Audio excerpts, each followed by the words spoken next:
কক্সবাজারে রেনিসা হোটেলের বারে সংঘর্ষে 2 যুবকের মৃত্যু হয়েছে। বৃহস্পতিবার রাত 11:30টার দিকে এই ঘটনা ঘটে। নিহতরা হলেন নাজিবুল হক, রাশেদ ও সালমান। বার কর্তৃপক্ষ জানায়, রাতে রাশেদ সহ কয়েকজন যুবক বারে বসেছিলেন। এ সময় হঠাৎ দুজন তর্কে জড়িয়ে পড়েন। এক পর্যায়ে সেখানে আরও কয়েকজন যুবক অংশ নেন।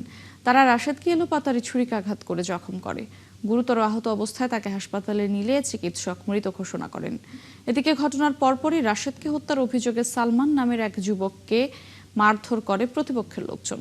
পরবর্তীতে পুলিশ সালমানকে আটক দেখিয়ে কক্সবাজার সদর হাসপাতালে ভর্তি করে, কিন্তু অবস্থার অবনতি হলে তাকে চট্টগ্রাম মেডিকেলে পাঠানো হয়। রাতেই চিকিৎসাধীন অবস্থায় তারও মৃত্যু হয়।